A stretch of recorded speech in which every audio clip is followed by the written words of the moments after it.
Olá, eu sou o Jordão Augusto e sou a pessoa que vai te acompanhar nos seus estudos de Batô Jutsu.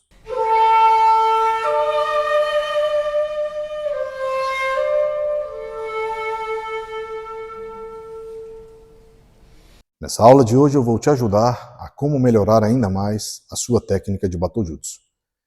Nesse nosso primeiro instante, esse nosso primeiro movimento, nós vamos entender que o Batô Jutsu ele está desenhado para que os saques ou os cortes sejam direcionados ou para a defesa ou para o ataque. Porém, nós temos aí alguns detalhes muito importantes que nós precisamos levar em consideração. O primeiro deles é como vai existir o deslocamento da minha perna nas técnicas conhecidas como Kohou Goki ou Kohou no Ho, que seria o método de voltar-se para trás, né? Kohou, esse primeiro Ko vem de Ushiro, e o outro de Ho de direção, e no Ho de método. Então, geralmente, nós estudamos com uma parede, com uma pessoa. Pode ser aqui, por exemplo. Eu apoio a katana na parede e vou estudar apenas o quê? O deslocamento da saya. A importância aqui se encontra em como a minha perna se desloca. Ó. Se você prestar atenção, você vai ver que a katana em si não se mexe, ela não sai. O que sai é a minha perna e a saya. A partir daqui, então, eu tenho condições de executar qualquer movimento que tenha a ver com essa técnica específica. Em geral, esses movimentos são utilizados técnicas de sotegiri, e então, a partir daí, nós chegaremos a uma série de contextos relacionados ao Batô Jutsu. Se nós observarmos com outros detalhes, vamos ver, o primeiro detalhe que nós temos que levar em consideração aqui, quando nós nos movimentamos para frente, nós temos uma inércia do corpo. Nós temos o fator cinético, ou fator energético do corpo. Quando eu me movimento para a parte de trás, nós temos uma alteração deste movimento. O que quer dizer isso quando nós estudamos dentro da teoria do Batô Jutsu? O lado yang do corpo, quando eu me movimento para frente, ele se situa na parte de trás. É a parte que vai executar a tração, é a parte que vai contrair, é a parte que vai proporcionar o impulso do corpo. A parte da frente seria a parte que recebe o vento, que recebe o impacto, que recebe tudo. Então seria a parte yin. Quando eu me movimento para trás, é o contrário. A parte da frente se converte na parte yang e a parte de trás se converte na parte yin. Então, naturalmente, se eu entendo esses dois conceitos, vai facilitar a realização do meu movimento. Observe só. Quando eu entendo que a parte da frente é a parte yang, no meu movimento para trás é a parte de trás, é a parte yin, se a tração vem da parte da frente, o meu hara é quem empurra. Observe bem, ó. É o hara quem empurra o movimento. Então, o hara empurrando o movimento, a partir daqui, ele desloca e a mão apenas acompanha o movimento. Observe só. Ó. O hara é quem executa todo o movimento.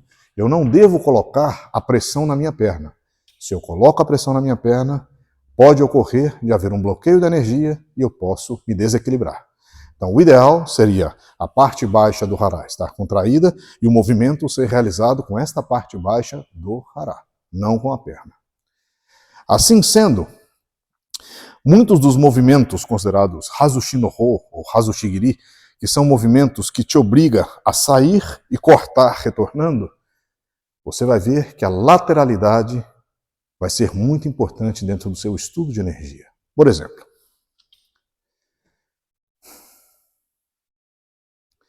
o lado direito, para nós, é considerado o lado yang.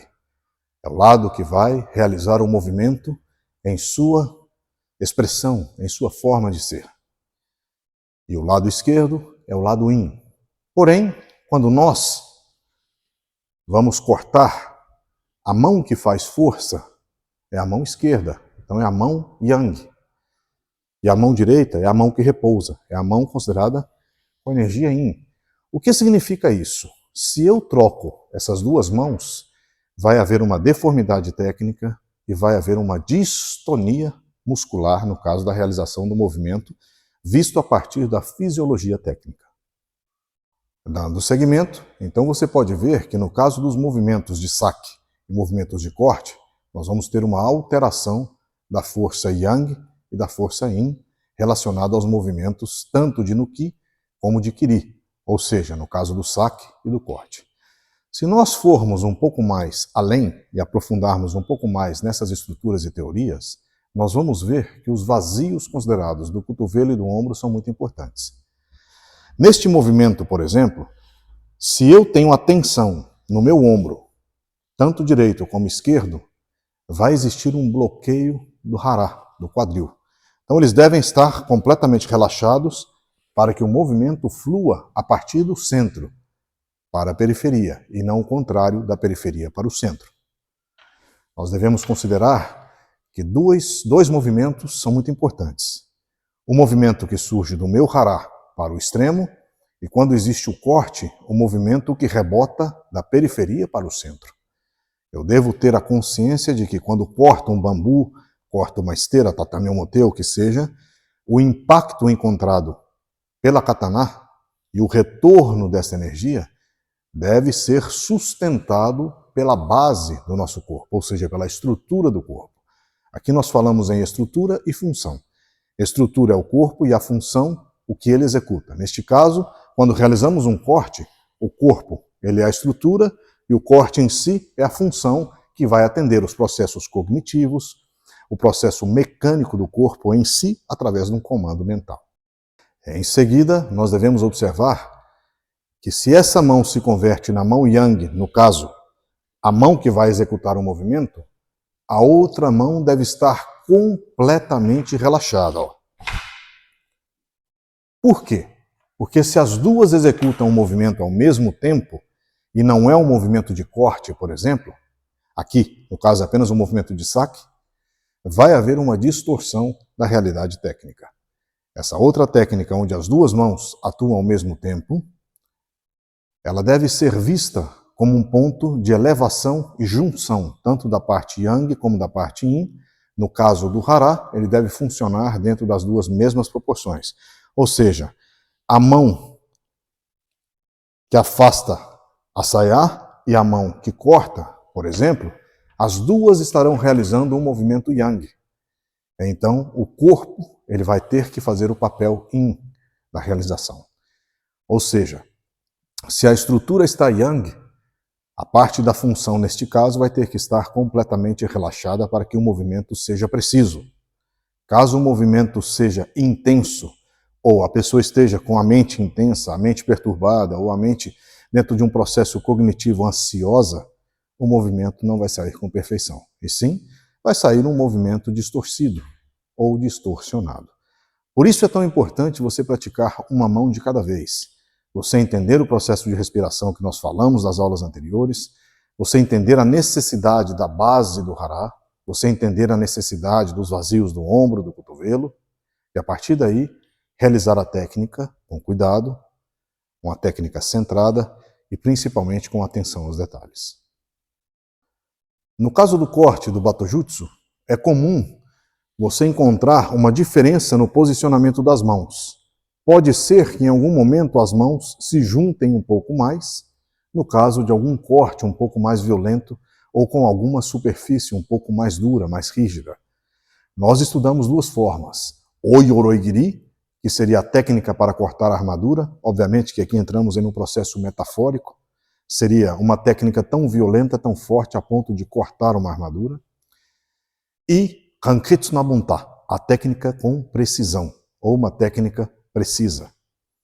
Possivelmente você vai ver alguma pequena alteração quando você for estudar essas duas técnicas, no caso da posição das mãos no Tsuka. Isso ocorre devido a um ajuste necessário relacionado ao ombro, relacionado à coluna e relacionado ao hara. Por isso é muito importante que essa parte estrutural seja muito bem entendida por você e seja praticada com todo o cuidado e a necessidade que se tem. Tá bom?